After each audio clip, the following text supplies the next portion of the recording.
hindi magiging kumpleto yung discussion natin on microeconomics. Especially, kinover natin yung theory of production, theory of cost, supply and demand.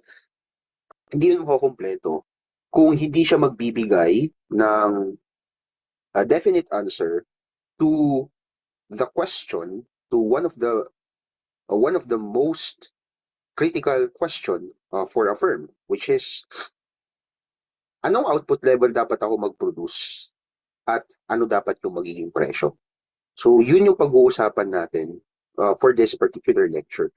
We will be talking about price and output determination.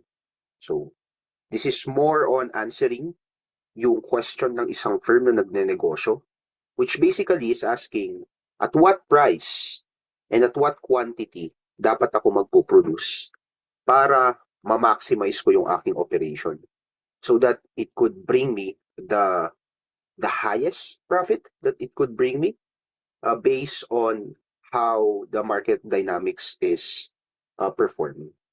So price and output determination yun yung pag-uusapan natin. And then we will categorize them basically on how to determine the price and output level in a perfectly competitive market. So that's one.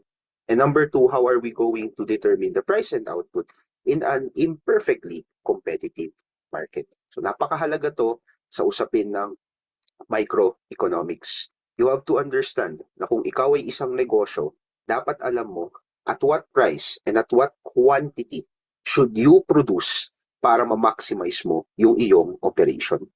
Kasi kahit anong negosyo naman yung puntahan natin, right? Kahit anong negosyo ang ating tatanungin, gusto natin na tayo ay kumita, gusto natin na ma-maximize natin yung capacity ng ating negosyo. So let's move on with our first subtopic for this lecture.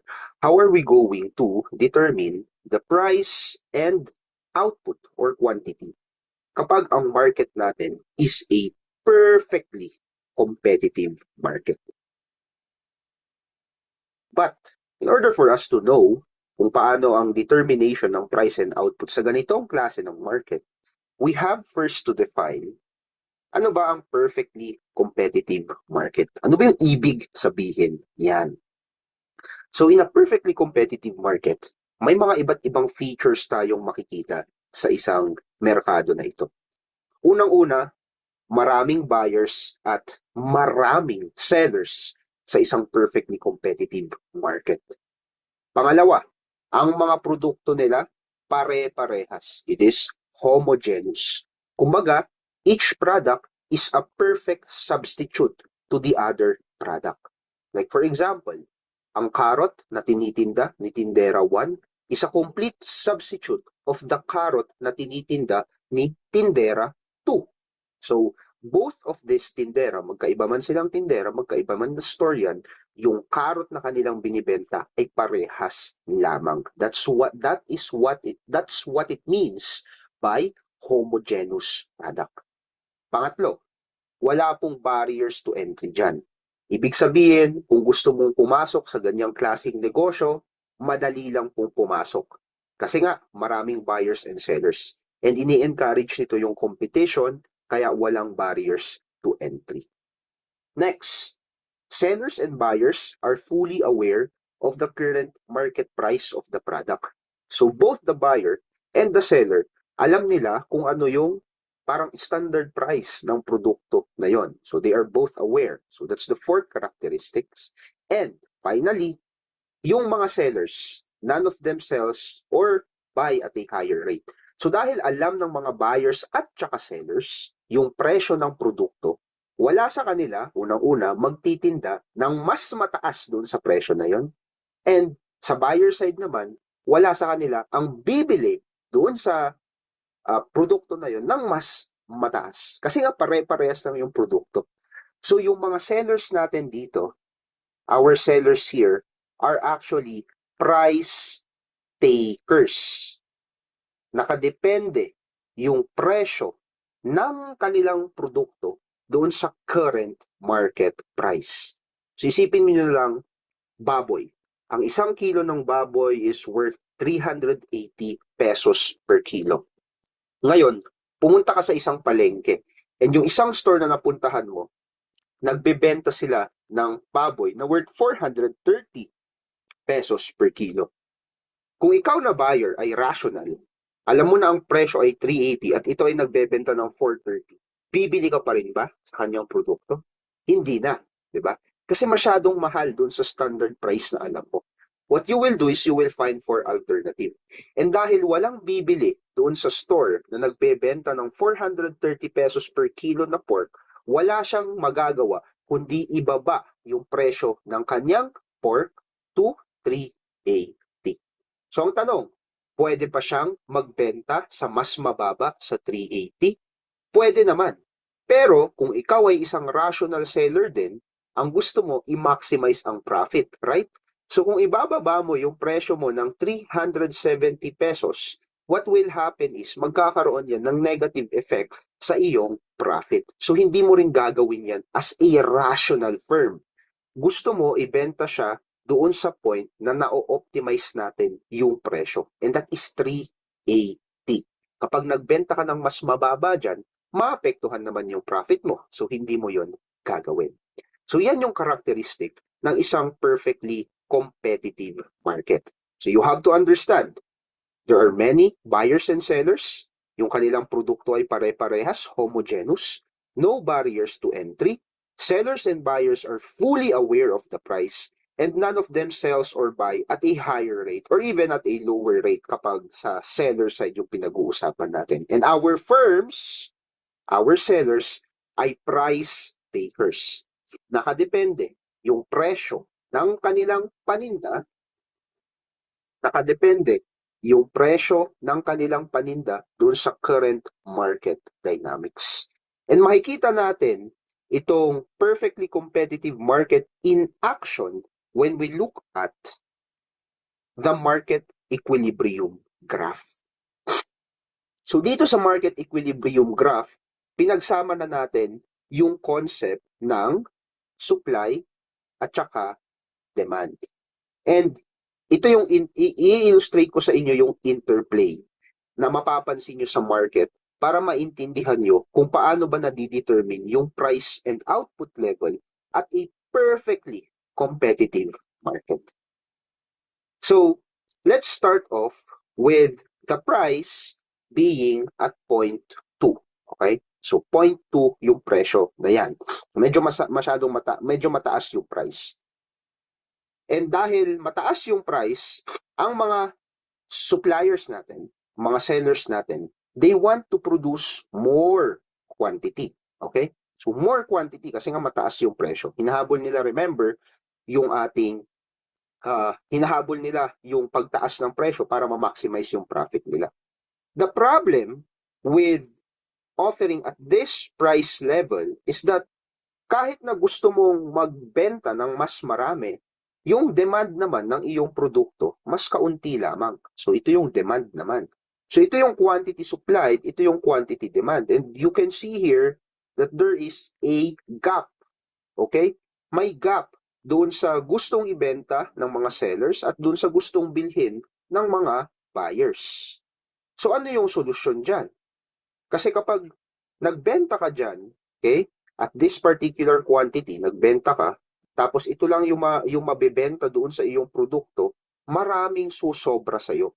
Ang tawag natin dyan, surplus. So kapag ang supply mas mataas kaysa sa demand, nagkakaroon tayo ng market surplus. Sobra-sobra yung quantity ng produkto, wala namang mga buyers ang gustong bumili. So anong gagawin natin para magkaroon ng equilibration? Para kumbaga ma-solve natin yung gap between the quantity supplied and the quantity demanded. So the market, what will happen is mag-shift yan ng presyo. So ibababa niya yung presyo, let's say up until this point, yung presyo na yan. And kapag bumaba yung presyo, dalawa yung maapektuhan dyan. Una, yung supply, right? Kapag bumaba ang presyo, anong mangyayari sa quantity supplied natin? Bababa siya. So if you can see here, ang supply nga bumaba from this level up until to this level. Pero sa demand side naman, nung bumaba ang presyo, ang quantity demand mo tumaas. Right? Kasi ang mga buyers gusto nila ng mas mababang presyo. So here, your buyers now will demand more of the commodity because the price is now lower. Up until such time na ma-hit nila yung tinatawag nating market equilibrium point. So sa point daw na to, in a perfectly competitive market, diyan nagtutugma yung price na gusto ni buyers at yung price na gusto ni yung price na gusto ni buyer at ni seller. Kung saan yung quantity parehas lang, walang nasasayang. Paano naman kapag sobrang baba ng presyo? Right? Paano kapag sobrang baba yung presyo? Lower than our equilibrium price. So let's say, nandito yung price 3 natin. So mababa yung presyo, i-expect mo dyan na yung ating demand, mataas yung quantity demand. Kasi mababa yung presyo eh. And you can see here that there are more buyers who are willing to purchase that product kasi mababa yung presyo. The problem is, sa supply curve mo, dahil mababa yung presyo, walang mga sellers ang gustong magbenta. Right? If you can see here, yung ating quantity supplied, sobrang baba. And we actually have a gap dito sa area na ito. Now, when the demand is greater or exceeds the supply, ang tawag naman sa market phenomenon na yon, shortage. Hindi rin po yan maganda. Kasi maraming mga buyers gustong bumili ng produkto na yon. Pero wala namang supply to satisfy yung cravings ng ating mga buyers. So what will happen para ma-solve natin yung gap kung saan mayroon tayong shortage? So sa market dynamics, in a perfectly competitive market, what will happen is price should increase. So when price increases, here, okay, when price increases, dalawa ulit yung maapektuhan yan. Aapektuhan niya both the supply side and the buy side. So kapag itinaas mo yung presyo in order to equilibrate the situation, yung quantity demand will go down. Bababa yung quantity demand. Pero dahil tumaas yung presyo, sa supply side naman, tataas ang quantity supply up until mahit mo ulit yung sweet spot that we call as the market equilibrium point.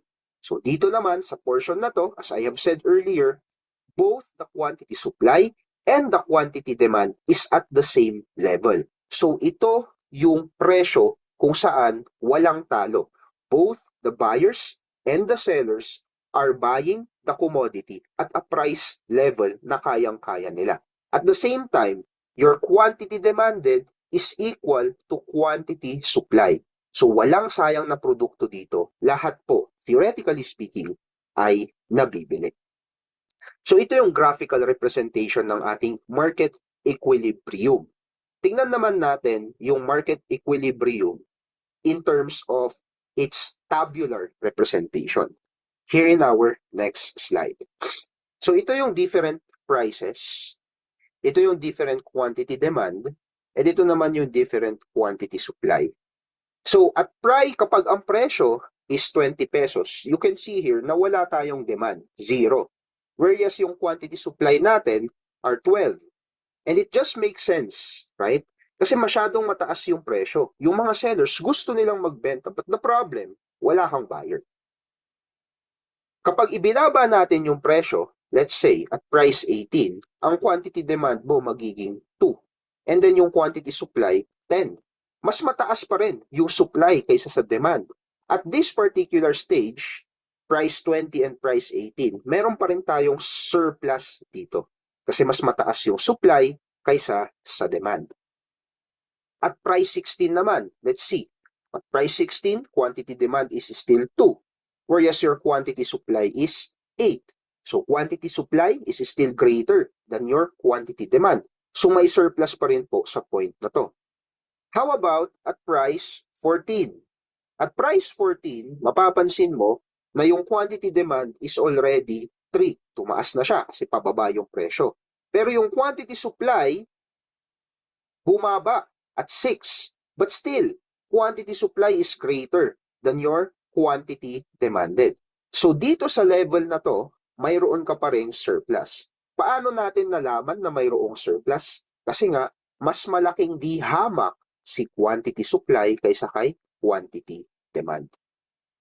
But then, when you drop the price at price 12, quantity demand is 4 units and quantity supply is 4 units. So parehas na. Okay? Parehas na yung both quantity supply and quantity demand. Dito mo makikita yung market equilibrium in action. At this price level, both the buyers and the sellers ay makikinabang. So kapag ikaw ay isang firm in a perfectly competitive market, ito yung point kung saan ka dapat magpo-produce. Okay? So magpo-produce ka ng 4 units of the quantity and the price is 12 pesos according to this table. But let's try to go further. Paano kapag bumaba yung presyo at price 12? Diba? At price 12, ang demand na dyan is 5, pero ang supply, dadalawa na lang. So mas mataas yung quantity demand na ngayon dyan kaysa doon sa quantity supply. So when the quantity demand is greater than the quantity supply, mayroon kang tinatawag na shortage. So dito, hindi rin optimize. Kasi mas maraming buyers ang gustong bumili pero hindi ganon karami yung ating supply. If we go even further, at price 8, napakataas na ng quantity demand at 6 units pero wala namang gustong magbenta. So, ang solution dyan, babalik ulit tayo doon sa equilibrium point. So if you're going to ask the seller, at what price and output level are you going to produce in order to maximize your operation in a perfectly competitive market? So given this table, magpuproduce ka dapat ng 4 na units, so 4 units at price level 12. So yan ang sinasabi ng market equilibrium if we are going to represent it in a tabular representation naman. Now, of course, graphical representation is good, tabular representation is good, but we also need to know the mathematics behind it. Paano kapag binigyan tayo ng demand at supply schedule? Paano pag binigyan tayo ng demand and supply equation? How are we going to determine the price and output level wherein we can hit the market equilibrium point? Okay? Ano kaya yung magiging market equilibrium quantity at ano yung market equilibrium price kung saan both the buyers and the sellers ay nakikinabang, wherein the sellers are actually making the most out of their business operation. So if you are given an equation sa exam na ganito, wherein demand is equal to a specific demand equation, tapos supply may supply equation rin, ang gagawin natin dyan, i-combine natin yung formula in order to determine the correct na in order to determine the market equilibrium price and quantity. So how are we going to combine the formula? Kukunin natin yan sa demand side and i-equate natin siya dito sa supply side. So let's go for demand. 100 minus 3P.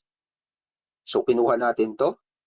Equals to, kunin natin yan, 20 plus 2P.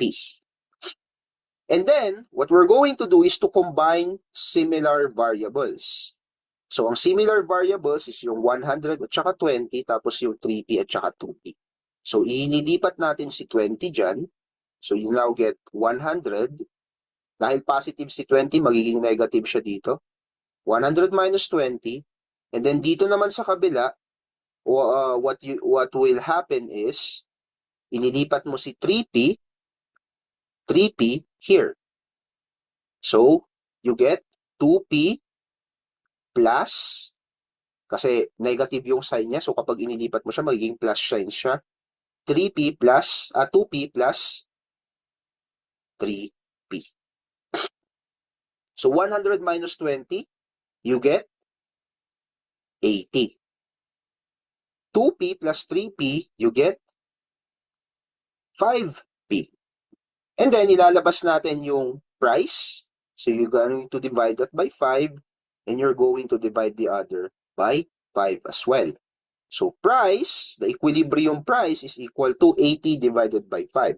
So, what is 80 divided by 5? 80 divided by 5 is 16. Diba? 16.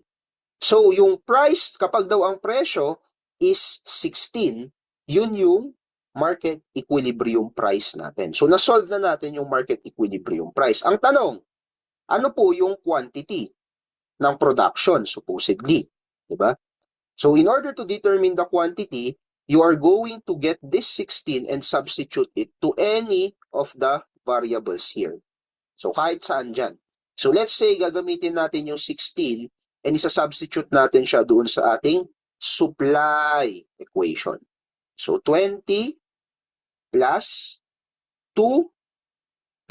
Ano yung p natin? The p is 16. Okay? So, what is 2 times 16?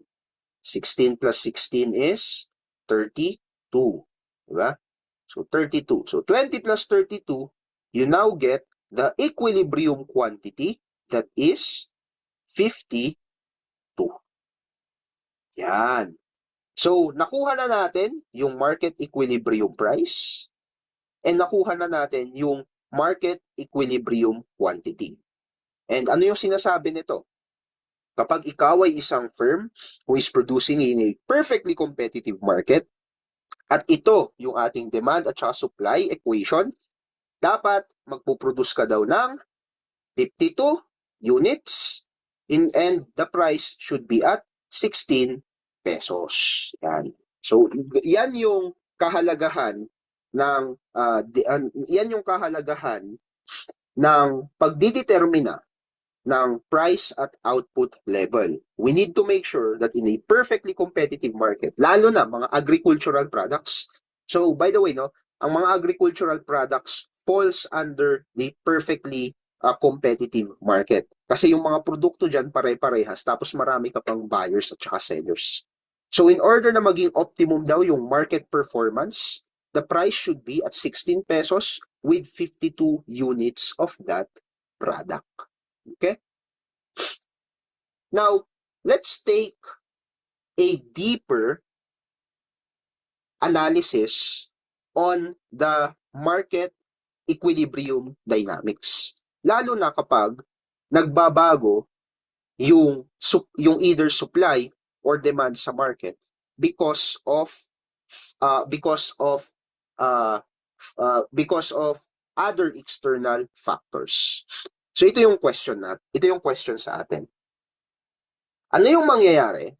What will happen doon sa demand and supply curve ng Apple? So we have to remember, we are analyzing here the demand and supply curve for Apple. And we have different situations. For example, situation number 1, sabi niya, new disease-resistant apple is invented. Sa number 2 naman, study released on how Apple prevents cancer. Sa number 3, Pear Cider Industry launch an ad campaign. Tapos sa number 4, Apple pickers demand wage increases. So we're going to analyze what will happen to the market equilibrium kapag nangyari itong mga 4 situations na to. So first situation, new disease-resistant apple is being invented. So isipin nyo, anong mangyayari sa demand ng Apple kapag yung mga agriculturists natin nakaimbento sila ng bagong apple na disease-resistant o hindi natatablan ng diseases katulad ng fire blight, okay? Fire blight. So, hindi na natatablan ng mga uso na diseases ng apple. So, alin kaya ang mag-shift dyan? Demand or supply? What do you think? Demand or supply? Siyempre, dahil bagong technology yan, that gives your apple disease-resistant, ang mag-shift dyan yung supply. So kapag nakita ng mga apple farmers to, more than likely, bibili sila nun. Okay? bibili sila nun and magpuproduce sila ng mas marami kasi nga may bagong apple that is disease resistant. So yung supply mo gagalaw. Ito yung supply by the way at saka ito yung demand. So saan gagalaw yung supply? Magkakaroon ba ng increase in supply or decrease in supply? So remember, this is a new tech. Kapag may bago kang technology, ano yung effect niya sa supply? Ang supply natin ay nag-i-increase, right? So nag-i-increase ang supply and that is a shift to the right. Yan. So kung ito yung dati mong equilibrium point, okay, wait lang. Ito yung dati mong equilibrium point, ito yung price, ito yung quantity, mayroon ka ng bago. Dito na, right? So ano yung napansin yung nangyari nung nag-increase ang supply? Nung nag-increase ang supply, ang presyo from this point, bumaba. Right? Bumaba yung presyo. Kasi nag-increase yung supply, nag-shift to the right. And anong nangyari doon sa equilibrium quantity? Yung quantity increases. Okay? From this point, going to that point, yung quantity mo, tumaas. So if there is an increase in the supply, price will tend to decrease, bababa ang presyo, at saka yung equilibrium quantity naman, tataas. Next, may inilabas daw na paper. Sabi doon sa paper, ang apple nakakapag-prevent ng cancer. Wow, di ba? So kapag nabasa mo yan, apple nakakapag-prevent ng cancer, parang nakakainggan yung bumili ng apple. Tama? So alin ang maapektuhan dyan? Will it be the supply side or the demand side? Siyempre, yung demand side. Kasi magkakaroon ka ng positive preference to the apple. Kasi si buyer, nakita mo, uy, yung apple maganda daw pala para maiwasan natin yung pagkakaroon ng cancer. So yung demand will be affected. The buyers will now, will they buy more or will they buy less? They will buy more apples. Tama? Kasi nakita nila yung positive benefit ng apple eh. So may positive preference shift doon. So kapag nag-increase ang demand, let's say ito yung dati na equilibrium point, ito yung dating equilibrium point, yan yung price, ito naman yung quantity. So kapag nag-increase ang demand, saan siya mag-shift? To the right or to the left? Again, ang increase is always to the right. So magkakaroon ka ng bagong demand curve dito. So ito na ngayon yung panibago mo na, ito na yung panibagong equilibrium point mo. So anong nangyari sa price? Price actually increases. Tumaas ang presyo nung tumaas ang demand. Pero sa quantity, what happened? Ang quantity po, tumaas rin. So nung tumaas ang demand, ang price tumaas at ang quantity tumaas rin. Next na situation. The pear and cider industry launched an ad campaign. Remember, ang tinitignan natin dito is the demand and supply for apple. And we are assuming na yung pear is is in direct competition with your apple. So dahil nagkaroon ng bagong ad campaign, yung pear, okay, yung pear cider industry, what is more likely to move, demand or supply? Demand or supply? Diba? So madalas, ang gagalaw dyan, dahil nga nag-spend sila on advertisement, dahil nag-spend on advertisement yung pair na kakompetensya ni Apple, more than likely what will happen here is mag-a-attract yung pair ng mas maraming buyers. So kapag nag-attract ng mas maraming buyers yung pair, mawawalan ng buyers yung Apple. Therefore, ang gagalaw dyan is yung ating demand. Okay? So saan ang shift ng ating demand? To the right or to the left? So nag-launch ng ad campaign si Pear. Mas maraming buyers na ngayon ang gustong bumili ng Pear. Okay, or Pear cider. So mawawalan ng customer yung Apple. So pag nawalan ng customer yung Apple, what does that mean? Ang demand sa Apple ay magdi-decrease. So bababa po ang demand sa Apple. So let's look at this. Ito yung iyong initial na equilibrium point. Yan yung initial na equilibrium point. So yan yung quantity mo. And dyan yung price. Tapos nag-shift yung demand mo to the left kasi decrease in buyers. So meron ka ng panibago na Magtitake ka ba ng licensure exam for agriculturists this year? If yes, I believe my course is for you. Enroll now at Learning Agri Withal modular course by clicking the link below. Ano pang hinihintay mo? Mag-enroll ka na. Samahan kita mag-review. Bye!